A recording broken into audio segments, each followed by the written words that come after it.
Diba, napakabait po ngayon si Gwen. Siya po nakatoka sa pagbugha ng kahoy or o si buga gari Gwen? Pagsibak ng panggatong. Ha? So, gikan mo na sa kipalit, wala nato sa hardware. Ayan. Galing kay ko na siya balain kayo kay ang karon mga guba ang play walay kahoy dito atong giikuan. Ha? Oh, busy ba? So sorry, pa-deliver nato sa mga sa Luzon or sa Cebu. Ayan, naunahan ko sa dahil ano talaga si Gwen guys, napakasipag at tapos napakalakas. Ayan, sige pa. Kaya, gana, sige pa Gwen. Ana. Ganyan siya talaga ang number 1 ngayon sa gawaing bahay. Ago, ito, agay. Tawa. So magsasabi na si Gwen ay si Maui. Yes po, siya po talaga si Maui of Moana, ang munting prinsesa. Ayan. At siya po si Master Pogi sa Dragon Ball. Careful Gwen sa mga nails.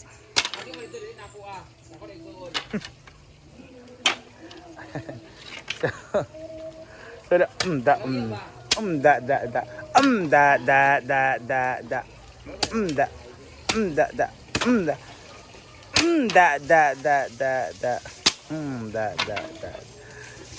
No, nagsaba ko ng kahoy ba, pero kawayan bitaw Gwen, kada tabaan na ako. Gisi ako dani oh. Kata yang kana yang kuan ba, sakit ka ayan na. Ayan, go Gwen. Very good. So panggatong namin yan kasi mahal na po ang gasul. Ang gas ng gasul. Ayan oh. So dito na kami nagluluto para kahoy na po lahat. So para din maubos yung para maubusin ang kahoy na maginiba doon sa kulungan ng manok. Ayan. Sige pa. Yan. So, siya po talaga ang number 1 ngayon sa mga gawaing bahay. Gwen Komang is the best. Ayan.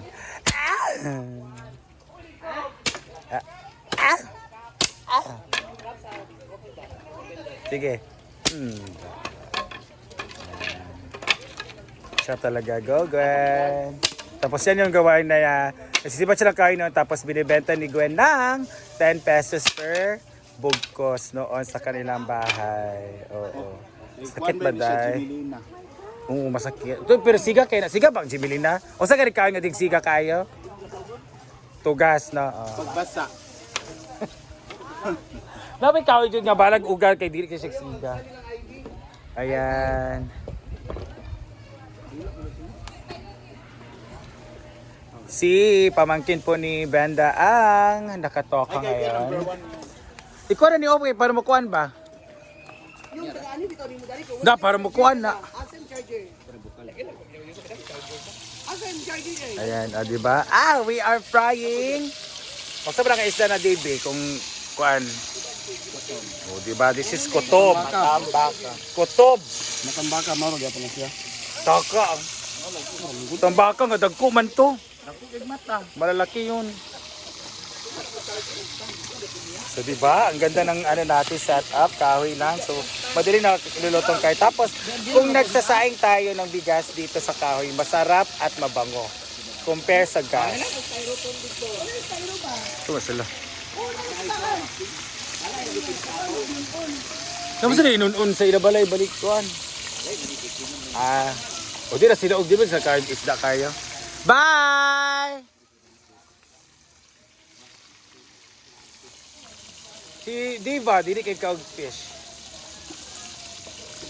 Pareha sila da. Yan, go. Ito talaga. So, tikman po natin kung ano. Hala. Hala. Ha, nakakuha na din na.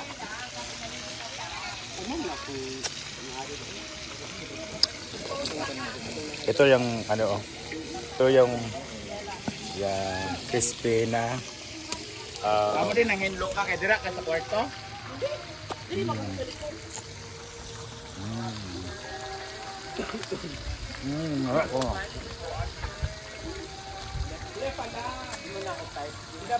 Top.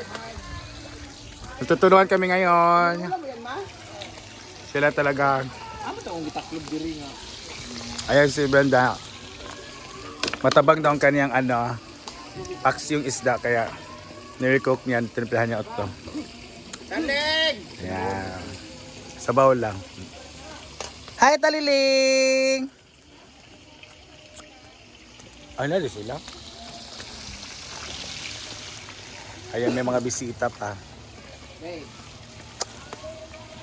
Alam niyo guys, the story of fish, si Oyong kasi, ang papa ni Oyong is mangingisda. Di ba Oyong? Oo. Tapos, kung marami siyang kuha, si Oyong ang nagbebenta. Ikaw naglalako, di ba? Minsan lang? Kayo ng dalawa ng mama mo. So, magkano man ang isda Oyong? Noon! Noon is 170. Ngayon kasi mas malaki na, mas malang isda ngayon. Maas. Ano na, 200. Nagkasulina ba yung pambot? Oo. Ah, okay. Kasi ako na bugsay lang. Ngayon, kusulira na kasi. Okay, masakit niya sa katawan yung bugsay sa papa mo. Especially yung papa mo na may arthritis na at rheuma. At meron siyang bone cancer, no? Oh, sorry. Ano ba yun? O sa di ay? Ano lang, kanang atay lang yun sa kanya. Ah, sa atay. O sa di atay di ay? At Batikolon. Batikolon, balubalunan. prostate, high blood. Ah, prostate high blood. Yung mama mo, ano naman? Mama at high blood. Ayaw ng mama mo pa hospital. Bakit? Hmm? Bakit ayaw niya magpa-hospital? Natatakot siya? Ang ano pala, story nun, is si mother, yung pag-check sa kanyang likod ay parang parang may ubong parang may ubo ba na parang example, ano mo yung likod na nag-check yung likod niya ay tumutunog. Ano yan? Panuhot? Parang kailangan siyang ipausukan. Sukan pala, hindi pala I-confine. i-confine. Ako ang pagrinig niya, confine. Kaya pala, takot siya na. Wala ba siya na hospital isokad? Wala. Ay na. Hindi ko magod niya. Dress uyong, uy. Uy, ginawa ko. Kasi makita sa natin. Uy, ginawa ko sa lahat po ng mga followers ni Uyong. Yan po ang status ng kaniyang shorts. Ayan, sticky man time. So, dito tayo sa outdoor kitchen kasi naubusan na tayo talaga ng gas. So, yan. Ano ka na po yung gilutuan? Adi, yung ganda ko kayo. Tara din si mong front. Gamay rapod? Ang nagbuntag na. Correct. Siya doon kita kasi maramihan. Like, 2, 4, 6, 8, 10, 12, 14, 16, 20 per batch. Ito, hindi ka siya sa... Gusto ko yung very crispy na head. Alam mo, nagluto ko tamban dito sa bahay na talagang nawawala lahat ng ulo. Kinakain ko. Masarap kasi ang ulo. Ayan.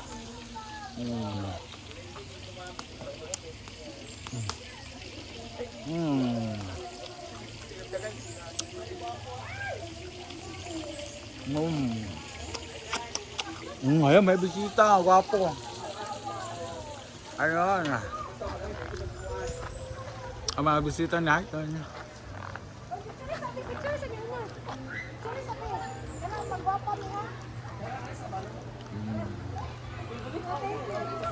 Gwapo nga siya. Maganda din si mother niya.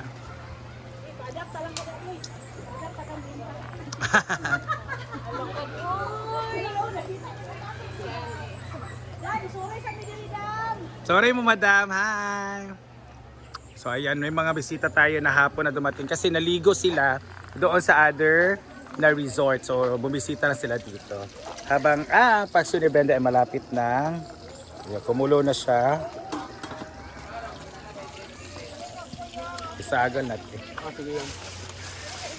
Muli na ka? Bayan! Thanks for the day. Let's call it a day. Transgender ng social climbers. Ayan, so yung mga panggatong lugan, marami na dito. So bukas, maghakot na naman kami para kung maubos to, merong mga refill. Kasi ganun doon tayo kay abusar ang oo, magluto. Habang ngayon, may maraming customers, so mag-hit sila dito. So ngayon, guys, kaya ganun baligya. Mahal kasi ang bugkos, 80 na. 100 dagani. Kumpara mo po mo sa gasol. Correct. Kaya nga, kaysa magpalit ba og bugkos, kita na lang magbugha para mas marami tayong mano. So ayan sabi. So magluluto tayo ng gulay mamaya, aray ko. So thank you so much for watching, guys. This is your Mr. Everyone. It's Manimar Vlog.